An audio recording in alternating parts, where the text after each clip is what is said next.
o Lula já garantiu aqui que vai investir na valorização do salário mínimo, né? Já estava na proposta dele e ele realmente ratificou essa informação com um reajuste acima da inflação. É um dos primeiros temas apresentados no plano de governo dele, implantado no primeiro mandato da medida, que vigorou nos governos petistas, determina o reajuste que leva em conta a inflação do ano anterior, mais o crescimento do PIB de 2 anos anteriores. Até aqui, beleza, né? Vai ter que negociar com o Congresso a questão do teto, mas é uma coisa que realmente deve ser implantada. Essa política impacta diretamente nos gastos públicos, que já que o salário mínimo é o piso das aposentadorias e pensões, além de ser o valor pago para quem recebe benefícios assistenciais também, como o BPC. Passado isso, pessoal, na proposta de Lula está escrito assim também, ó, o candidato afirma que pretende rever pontos da reforma da Previdência, está na proposta dele, tá? Considerados controversos, que figuram em ações do STF, ou seja, pontos controversos que já estão gerando ação no STF, ou seja, já está em última instância para poder ser decidido. Isso é gasto público, tá? Porque tem a ação lá, passa pelo INSS, depois paga justiça, enfim, só dinheiro público sendo perdido, sendo que uma decisão poderia ser tomada e acertada a lei. Dentre as alterações que podem ser revistas estão a idade mínima na aposentadoria e os redutores da pensão por morte. Então isso aqui, principalmente os redutores na pensão por morte, foi uma coisa muito, mas muito cruel que foi feita na reforma da Previdência, o último agora que a gente teve, né, organizada por Paulo Guedes, e que pouca gente percebeu. Você só vai perceber quando você perder um ente querido e precisar solicitar a pensão. Abre aspas, diz aqui, o objetivo da aposentadoria especial é reduzir esse tempo de exposição. Aqui é outro tipo de benefício que ele está querendo mexer também, que é a aposentadoria especial, né? Que a pessoa se aposenta devido aos riscos com 15, 20 ou 25 anos de trabalho. E agora com a reforma, antes de 55 anos, independentemente do tempo que ela trabalhou, ela não consegue se aposentar. Ou seja, perdeu o sentido de proteger a saúde. E sobre a pensão por morte, o candidato fala em rever até mesmo ou revogar as regras classificadas como cruéis. E realmente são cruéis.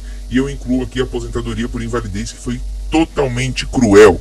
Para você que não sabe, você paga o INSS, se porventura, né, você ficar inválido, você vai receber 60% apenas da sua média salarial. Imagina, quando você mais precisa, vai depender de medicamento, de tratamento e tal, você vai ficar com 60% do seu salário só. É um absurdo o que a reforma fez, sendo que antes da reforma você ficava com 100%. Dando continuidade aqui, então. Lula está no plano de governo dele, tudo isso. Tudo isso precisa ser feito via emenda constitucional. É possível ele fazer? É totalmente possível ele fazer, mas precisa ser via emenda constitucional. Lula, como presidente eleito, né, quando ele assumir efetivamente como chefe do executivo, ele tem sim a prerrogativa para propor uma emenda constitucional. Assim foi com Bolsonaro. A reforma da Previdência última foi proposta por Bolsonaro, por ele ser chefe do executivo, alterando o que ele julgar necessário para melhorar o que foi feito na reforma da Previdência por Bolsonaro, que foi aprovada pelo Congresso Nacional. Logo no primeiro ano do governo Bolsonaro, a gente teve essa reforma da Previdência, inclusive teve um apelo popular por essa reforma da Previdência. As pessoas não sabiam quanto estariam sendo prejudicadas com essa reforma, principalmente alguns pontos que são absurdos. Era necessária a reforma? Era sim, mas não nos moldes em que foi feita, tá? Em algumas coisas. Vamos tocar aqui. O Lula pode fazer? Pode. O que ele vai fazer primeiro? Fazer uma proposta de emenda à Constituição, que vai para onde? Pro Congresso. Ele não decide nada sozinho, tá, pessoal? Ele não tem o poder de fazer isso sozinho. Muita gente está falando, com um decreto presidencial ele vai lá e vai derrubar tudo. Não. Vai pro Congresso e aí vai para a CCJ. Vocês que acompanham muito bem aí o 14º salário devem saber os trâmites de cabeça aí, ó. Olha só.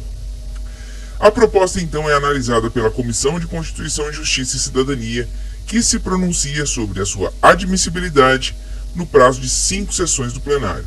Nessa fase, a CCJ analisa basicamente se a proposta fere alguma cláusula pétrea da Constituição, como direitos e garantias individuais, separação de poderes, que isso não pode ser mexido. Depois passa para a comissão especial. Se a proposta for admitida, o presidente da Câmara designa uma comissão especial para o exame do mérito da proposição.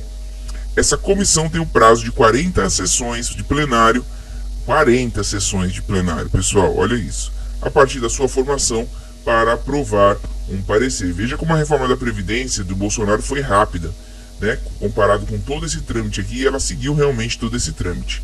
Para a votação do parecer na comissão é necessária a presença de metade mais um dos integrantes, ou seja, 25. A aprovação se dá por maioria dos votos, maioria simples. Olha só todo o trâmite. Somente na comissão especial podem ser apresentadas emendas com no mínimo de 171 assinaturas de deputados cada uma, no prazo de 10 sessões de plenário. Depois, vai para o plenário da Câmara. Após a publicação do parecer em intervalo de 2 sessões, isso tudo está tido dado certo aqui, né? Até aqui.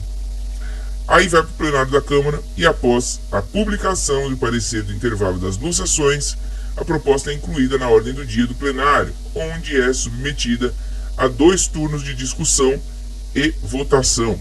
Entre os 2 turnos há um intervalo de 5 sessões de plenário que pode ser cancelado por decisão do próprio plenário.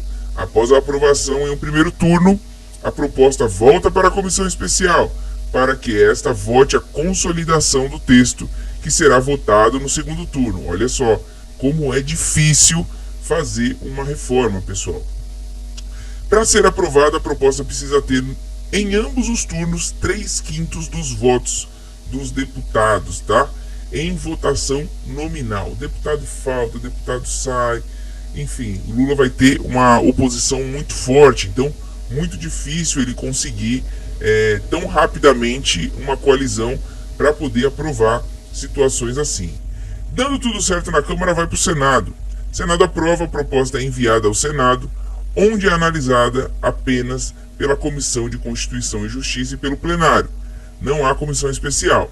No Senado, a proposta também precisa ser aprovada em 2 turnos pelo plenário. Para aprovação, são necessários 3/5 dos votos, ou seja, 49 em cada turno. E aí, dando tudo certo até aqui, sendo aprovado, isso se não fizerem alterações e a lei volta, né? A proposta volta para a Câmara, vai para o Senado, volta para o Senado, vai para a Câmara. Se tudo der certo, tem que ter muito jogo de cintura e muito envolvimento político, vai então para a promulgação. E aí, se o Senado aprovar a proposta recebida na Câmara integralmente, o texto é promulgado em seguida pelo Congresso Nacional, tornando-se uma emenda à Constituição, e aí vai passar a valer. Então, Lula pode?